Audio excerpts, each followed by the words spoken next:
Bukana Bridge sa Davao, 100% complete na at pinaplanong buksan sa publiko ngayong buwan ayon kay Pangulong Marcos Jr.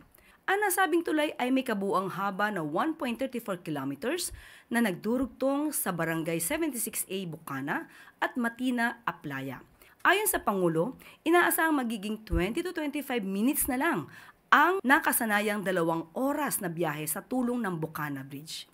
Inaasahang magiging malaki ang tulong ng tulay upang mabawasan ang traffic congestion sa downtown Davao. Dahil tinatayang aabot sa higit 14,000 vehicles kada araw ang kaya nitong i-accommodate. Ayon kay Pangulong Marcos Jr., target buksan sa publiko ang Bukana Bridge sa December 15. Dagdag pa ng Pangulo, sakto ang magiging pagbubukas ng tulay sa nalalapit na Kapaskuhan, lalo pat inaasahang magiging abala ang mga tao sa paghahanda para dito. Bukod sa Bukana Bridge, inulat din ni Pangulong Marcos Jr. na ongoing ang construction ng 45.5 km Davao Bypass Construction Project na inaasahang matatapos sa 2027.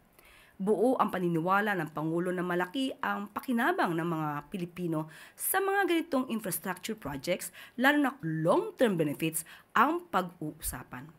Sa ilalim ng isang bagong Pilipinas, sinisigurado na mas konektado ang mga lugar para sa mas mabilis ang daloy ng serbisyo, trabaho at kabuhayan at mas mabilis din ang pag-unlad ng bawat mamamayan. Dito ngayon tayo sa Bukana Bridge. It's a 1.3 kilometer bridge. Kasama ito sa buong bypass na ginagawa around the Davao City. At ito'y sinasabi, ang estimate natin, na ang biyahe na dati halos 2 oras ay mababawasan, magiging mga 25 minutes, 20 minutes na lang.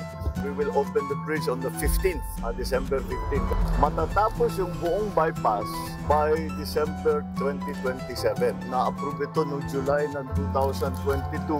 Nagsimula ito ng late 2023 at ngayon ay tapos na. Kaya natulungan naman tayo ng ating mga Chinese na contractor dahil ang ganda ng technology nila kaya napakabilis.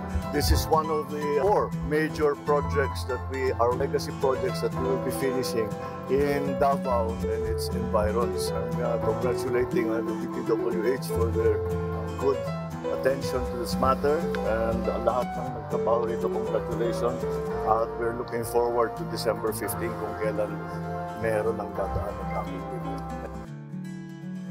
At dito na po natatapos ang ating press briefing. Magandang araw para sa bagong Pilipinas.